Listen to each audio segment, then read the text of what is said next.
Hello friends, have a great pleasure to welcome you to Navi education. Hello class 9th। आज बच्चों हम discuss करते हैं आपकी हिंदी बुक गंगा के सेकंड चैप्टर क्या लिखूं की समरी।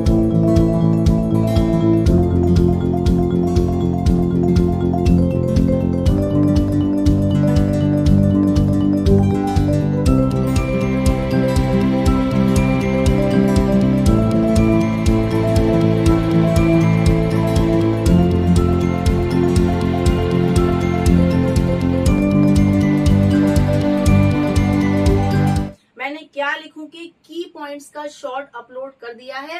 आप की पॉइंट्स की वीडियो जरूर देखें। शॉर्ट है, वो बहुत शॉर्ट है, ब्रीफ है, लेकिन उस की पॉइंट्स की शॉर्ट को देख के आपको इस चैप्टर का मेन कॉन्सेप्ट समझ में आ जाएगा। आपको बहुत इजीली लर्न भी हो जाएगा, क्योंकि मैंने फुल चैप्टर के मेन पॉइंट्स और आपके राइटर के भी जीवन परिचय के मेन पॉइंट्स, उन सबको मैंने पॉइंट्स में कन्वर्ट कर दिया है, जिससे आपको फुल कॉन्सेप्ट को समझने में, लर्न करने में बहुत आसानी होगी।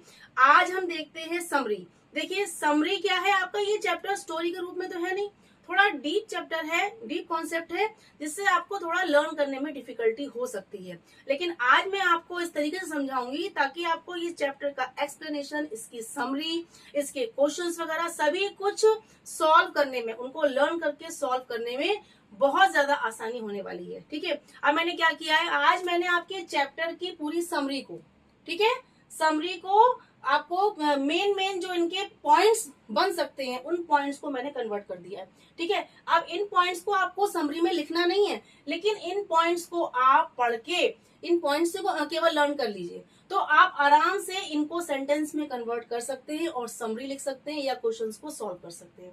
इसलिए इन पॉइंट्स को आप जरूर लर्न करें ताकि आपका ये चैप्टर बहुत ही आसानी से कम टाइम में प्रिपेयर हो जाएगा। Let's start. फर्स्ट आपका है लेखक का संक्षिप्त परिचय, यानी आपके इस चैप्टर क्या लिखूं के राइटर, लेखक कौन है, पद्मलाल पुन्नालाल बख्शी जी, ये नाम आप याद कर लेंगे। अब उनका जन्म कब हुआ था, 1894 को, और उनकी मृत्यु, उनकी डेथ कब हुई थी, 1971। ये आपको सन याद कर लेने हैं। अब उनका जन्म स्थान क्या था, कहाँ उनका जन्म हुआ था, खैरगढ़ राजनंदगांव, छत्तीसगढ़, एमपी यानी कि मध्य प्रदेश में। इतनी इनकी ब्रीफ नॉलेज अगर आपने कर ली तो आपके लिए सफिशिएंट है। नेक्स्ट आपका आया निबंध लेखन में कठिनाई। अब राइटर जो है पद्मलाल पुन्नालाल बख्शी जी, इनको कुछ भी उनको लिखना हो, ठीक है, निबंध लिखना हो या कोई कॉन्सेप्ट लिखना हो, तो एकदम से उनके मन में विचार उत्पन्न नहीं होते हैं। ठीक है, और निबंध लिखने के टाइम वो बड़े ही कंफ्यूज जाते हैं कि मैं लिखूं तो क्या लिखूं। कोई उनको टॉपिक दे दिया जाए तो वो उस पे उनको बहुत सोचना विचारना पड़ता है, बहुत परिश्रम करना पड़ता है, तब जाके उनके मन में कुछ विचार उत्पन्न होते हैं। एकदम से उनका माइंडसेट मतलब ये कंफर्म नहीं कर पाता है कि मैं लिखूं तो क्या लिखूं, और उन्होंने इसी अपनी दुविधा को, असमंजस को टाइटल बना दिया, क्या लिखूं। ठीक है, अब ये टाइटल पढ़ के पाठक जो रीडर्स हैं, हम लोग हैं, तो हम लोगों के मन में ये क्रेज मतलब क्रेज उत्पन्न होता है कि उन्होंने इस चैप्टर में क्या लिखा है, क्या लिखूं जो उन्होंने मतलब प्रश्नवाचक जो टाइटल दिया है इसमें उन्होंने लिखा क्या है, इसमें क्या स्टोरी है, क्या कहानी है। ठीक है, थोड़ा ये टाइटल पढ़ के हमारे मन में उत्सुकता उत्पन्न होती है। ठीक, अब जब उनको निबंध लेखन में बहुत ज्यादा कठिनाई, परेशानी को फेस करना पड़ता है। अब दो बच्चियां थी, नमिता और अमिता। ठीक है, नमिता और अमिता, वो उनको दो टॉपिक देती हैं कि आप हमको इन दो टॉपिक पर निबंध लिख के दे दीजिए। टॉपिक क्या थे, दूर के ढोल सुहावने और समाज सुधार। अब ये दोनों टॉपिक देखकर तो राइटर एकदम बहुत ज्यादा टेंशन में आ गए कि अब मैं इन दोनों टॉपिकों पे लिखूं तो क्या लिखूं। मुझे बहुत कुछ सर्च करना पड़ेगा, सोचना पड़ेगा, परिश्रम करना पड़ेगा, दिमाग पे जोर डालना पड़ेगा, तब मैं इन पे प्रॉपर निबंध लिख सकता हूँ। ठीक है, उन्होंने कहा इससे अच्छा क्या है कि मैं निबंध शास्त्रों का अध्ययन कर लूं। ठीक है, जो निबंध शास्त्र है जिसमें निबंध लिखने की टिप्स और ट्रिक्स दी गई हैं, निबंध लिखने के नियम बताए गए हैं, शायद उनको पढ़ के मेरे दिमाग में कुछ सेंटेंस आ जाएं। अब निबंध शास्त्रों का अध्ययन करते समय उनके दिमाग में आया कि जो प्रसिद्ध निबंधकार हैं उनके भी विचार, उनके भी ओपिनियन, उनके भी मत जानने चाहिए कि वो क्या कहते हैं, क्या उनका मेथड है, कैसे वो निबंध लिखते थे, जिससे मुझको बहुत हेल्प मिलेगी, मुझे बहुत हिंट मिलेगा। अब निबंध शास्त्रों का अध्ययन करने पर राइटर के सामने एक चीज तो क्लियर हो गई कि अच्छे निबंध की 3 मुख्य बातें होती हैं, 3 मुख्य स्टेप्स होते हैं जिनको जानकर उनको बहुत हेल्प मिलेगी। वो क्या थे? सामग्री, शैली और रूपरेखा। ठीक है, सामग्री क्या होती है? इंग्रेडिएंट्स, यानी कि विषय वस्तु, टॉपिक, सब्जेक्ट, आप किस पे आपको निबंध लिखना है, क्या टॉपिक दिया गया है, क्या आपका विषय है, वो आपका क्लियर होना चाहिए। अब शैली, आप उस टॉपिक पर लिख रहे हैं तो क्या तरीका है, क्या ढंग है, क्या शैली है लिखने की, यानी कि भाषा प्रवाह। ठीक है, किस तरीके से आप उसमें लैंग्वेज यूज कर रहे हैं, किस तरीके से आप उसमें प्रवाह डाल रहे हैं, फ्लो डाल रहे हैं, ताकि रीडर को पढ़ने में इंटरेस्ट आए।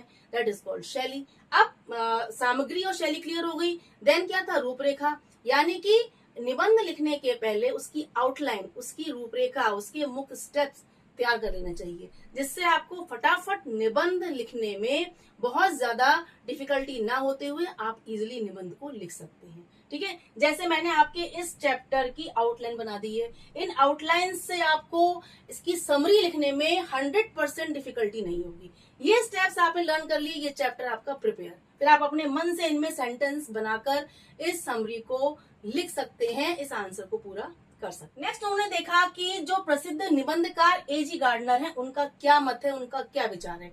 उन्होंने देखा कि एजी गार्डनर जी का मत, उनका मेथड ये था कि मानसिक स्थिति आपकी प्रिपेयर होनी चाहिए, यानी कि निबंध लिखने के लिए आपका मन पहले से सेट होना चाहिए, यानी आपकी मेंटल कंडीशन एकदम बिल्कुल सेट हो कि आपको प्रिपेयर हो कि आपको वो निबंध लिखना है, वैसे ही आपका मन बन जाए, मानसिक स्थिति वैसी आपकी सेट हो जाए, प्रिपेयर हो जाए। फिर वो कहते हैं साथ में कि आपको निबंध लिखने के लिए मन में आपके जोश, उमंग, आवेग, एक्टिवनेस यानी स्फूर्ति सब होनी चाहिए, तभी आप निबंध लिख सकते हैं। अगर आपका मन उदास होगा तो आपको निबंध लिखने में मजा नहीं आएगा और ना ही आपके सेंटेंस अच्छे बनेंगे, जिससे कि निबंध अट्रैक्टिव, इफेक्टिव नहीं बनेगा। ठीक है, अब उन्होंने ये पढ़ लिया। नेक्स्ट उन्होंने पढ़ा कि जो अंग्रेजी साहित्यकार, निबंधकार जो मॉन्टेन है, उनका क्या विचार है, उनका क्या मत है। उनका मत ये था कि जो आपने देखा, सुना, अनुभव किया, वही आप निबंध में उतार दीजिए, निबंध में लिख दीजिए, वो सबसे प्रभावशाली निबंध होता है उनके अनुसार। मॉन्टेन के अनुसार ऐसा नहीं है कि आप पहले से कोई चीज, कोई टॉपिक पढ़ें फिर उसको लिखें, यानी किताबी ज्ञान को तुरंत से उसको चीट करके लिखें या उसी को कन्वर्ट करके लिखें। वो कहते हैं नहीं, आपने जो सामने अपने सामने देखा है, सुना है, अनुभव किया है, फील किया है, अनुभूति है आपकी सच्ची, उसी को आप निबंध में कन्वर्ट कर दीजिए। और ये बात राइटर को बहुत अच्छी लगी, राइटर को, पद्मनाभ जी को, उनको ये उनका मत या विचार बहुत अच्छा लगा। उन्होंने कहा ये बहुत अच्छा है कि जो हमने फील किया, जो हमने अनुभव किया, जो हमारी अनुभूति है, जो हमने देखा है, वही हम निबंध में इजीली लिख सकते हैं। ठीक है, अब नेक्स्ट वो देते हैं अमीर खुसरो जी की कहानी का उदाहरण। उन्होंने अमीर खुसरो जी की एक कहानी का एग्जाम्पल दिया कि एक बार वो किसी कुएं के पास पेड़ के नीचे बैठे थे, तो वहां 4-5 स्त्रियां थी, वहां पर वो पानी भरने आई। तो उन्होंने 4 टॉपिक, 4 विषय, 4 टॉपिक अमीर खुसरो जी को दे दिए कि आप इन पर कुछ लिखिए, निबंध लिखिए। तो उन्होंने क्या किया कि मैं चारों पे अलग अलग लिखूंगा, तो बड़ी उनको टेंशन हुई। उन्होंने कहा मैं चारों पे अलग अलग ना लिखकर इन चारों को मैं एक ही लेख में, निबंध में, एक ही उसमें कॉन्सेप्ट में कन्वर्ट कर देता हूँ। उन्होंने चारों विषयों को एक संक्षिप्त विषय में कन्वर्ट कर दिया। ये चीज भी, ये मत भी, ये तरीका भी राइटर को बहुत अच्छा लगा कि हमारा टाइम बचा और हमारा जो हमने लिखा है कॉन्सेप्ट वो ज्यादा इफेक्टिव हो गया।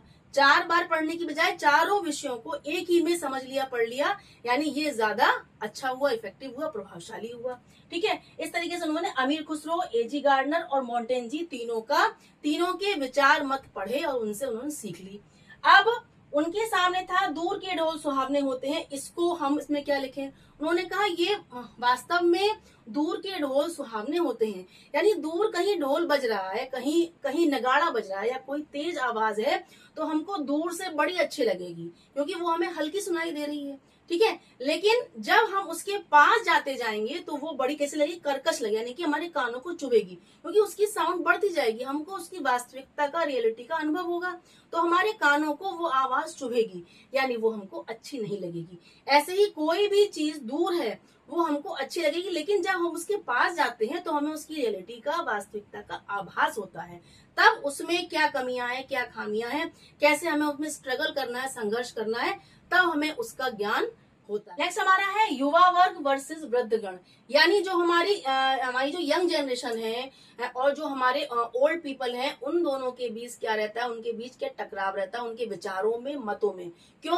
क्योंकि युवा वर्ग जो है, तरुण वर्ग जो है, यंग जनरेशन है, उनको क्या है, वो भविष्य के सुनहरे सपने देखते हैं, गोल्डन ड्रीम्स देखते हैं, और वो भी प्रेजेंट से क्या रहते हैं, असंतुष्ट रहते हैं। और ऐसे ही जो वृद्ध लोग हैं, वृद्ध लोग भी क्या है, अपने पास में जो उन्होंने अनुभव किया, स्ट्रगल्स फेस किए हैं, जो उनको अनुभव हुआ है, उन अनुभव को वो गोल्डन पीरियड मानते हैं, और वो चाहते हैं उस अतीत को वर्तमान में लाना, और यंग चाहते हैं फ्यूचर को प्रेजेंट में लाना। ठीक है, इस तरीके से दोनों ही प्रेजेंट से, वर्तमान से असंतुष्ट है। ये समानता है बस केवल, बाकी इन दोनों गणों के विचारों में हमेशा टकराव रहता है। इसीलिए हमारे समाज में क्या पैदा होती है, कमियां, खामियां पैदा होती हैं, दोष उत्पन्न होते हैं, और इसीलिए समाज को सुधारने की आवश्यकता होती है। हमारे समाज में इतने सारे समाज सुधारक हुए हैं, जैसे कि महात्मा बुद्ध जी, महावीर स्वामी जी, आपके महात्मा गांधी जी, अनेक आपके जो समाज सुधारक हुए हैं, उन्होंने हमेशा समाज की कमियों को दूर करने की कोशिश की और समाज को सुंदर बनाने का प्रयास किया।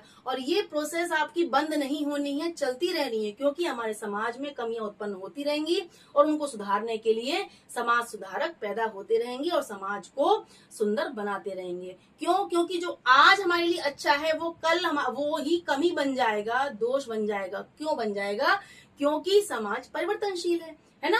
जब कोई चेंज होता है, तो चेंज होने पर पुरानी चीज ओल्ड फैशन हो जाती है और नई उसकी जगह ले लेती है। इस तरीके से जो आज हमारे सामने अच्छा लग रहा है हमें समाज, उसी में आगे जाके वही सब कमियां दिखाई देने लगेंगी। फिर उनको सुधारने के लिए समाज सुधारक आगे आएंगे और हमारे देश के समाज को सुधारने की कोशिश करेंगे, जिससे हमारा देश, हमारा समाज सुंदर बनेगा। ठीक है, अब देखिए आपने कि राइटर ने इस चैप्टर में कितनी इजीली दूर के ढोल सुहावने और समाज सुधार, इन दो टॉपिक्स को कितने अच्छे से एक्सप्लेन कर दिया कि हमारी समझ में भी आ गया कि इन दोनों टॉपिक्स पर हम कैसे निबंध लिखें। अगर आपको दिया जाए तो आप कैसे लिखेंगे? आप इस चैप्टर की दोनों टॉपिक्स को समझ लेंगे तो आप इजीली इन दोनों टॉपिक्स पर भी निबंध लिख सकते हैं। इस तरीके से राइटर को भी बहुत आसानी हुई फिर इन दोनों टॉपिक्स को एक्सप्लेन करने में। ठीक है, एट लास्ट हमको इस चैप्टर से क्या संदेश मिलता है, क्या सीख मिलती है कि अच्छा सच्चा निबंध लिखने की कला क्या है, कैसे लिखा जाए।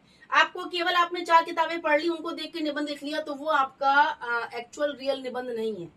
ठीक है, वो केवल किताबी ज्ञान पर आधारित है। आपको क्या करना है, अगर आपको सच्चा निबंध लिखना है, अच्छा निबंध लिखना है, प्रभावशाली निबंध लिखना है, तो आपके जो देखा सुना अनुभव किया है, सच्ची अनुभूति है, सच्ची फीलिंग्स हैं, जो आपके मन में रियलिटी में थॉट्स आ रहे हैं, उनको अगर आप निबंध का रूप देंगे तो वो निबंध आपका बहुत ही इफेक्टिव होगा, बहुत प्रभावशाली होगा, और वो निबंध पाठक पर असर करेगा और उसको वो खुद से रिलेट करेगा, और जिससे आपका आत्मविश्वास बढ़ेगा। ठीक है, इस चैप्टर से आपको ये भी हिंट मिल रही है कि कोई आंसर आपके एग्जाम में ऐसा आ जाए जब आपको उसका आंसर नहीं पता हो, उसका आपको उत्तर नहीं पता हो, तो आप क्या लिखूं, यानी कि कैसे आप उन आंसर को लिखें। तो सिंपल, आप मन में सोचिए, जब आपको पता ही नहीं है तो आपको क्या करना है, लिखना तो आपको है ही। अगर आपको मार्क्स लेने हैं तो मन में सोचिए कि उस टॉपिक के विषय में आपके मन में कुछ ऐसा एक्सपीरियंस हो, कुछ फीलिंग्स हो, कुछ ऐसा आपने देखा सुना हो, उसी से अपने सुंदर से आंसर कन्वर्ट कर दीजिए। देखिए आपका आंसर बहुत ही सुंदर बनेगा। अब मेरी क्लास 9 से बस एक यही रिक्वेस्ट है कि आप इस सेकंड चैप्टर क्या लिखूं के की पॉइंट्स का वीडियो, शॉर्ट वीडियो जो है वो जरूर देखें, और साथ में इस चैप्टर की जो मैंने समरी, जो पॉइंट्स में आपको दी है, इन पॉइंट्स को इस समरी के लिए लर्न कर लें। लेकिन इन पॉइंट्स को आपको समरी में लिखना नहीं है, केवल लर्न करना है, और इन्हीं हेडिंग्स के, इन्हीं पॉइंट्स के हिंट से आपको समरी में कन्वर्ट कर देना। बहुत ही आसानी से इजीली आप इस चैप्टर को एक ही दिन में तैयार करेंगे, कुछ टाइम में ही तैयार कर लेंगे आप। अगर आपको आज का मेरा ये वीडियो बहुत ही प्रभावशाली लगा हो, इफेक्टिव लगा हो, तो प्लीज अपने फ्रेंड्स को फटाफट शेयर कर दीजिए, ताकि वो भी इस सेकंड चैप्टर को क्या लिखूं को आसानी से समझ सकें, इसके कॉन्सेप्ट को, और अपने एग्जाम के लिए प्रिपेयर कर सकें। So please keep watching, please keep sharing. Bye bye, have a nice day.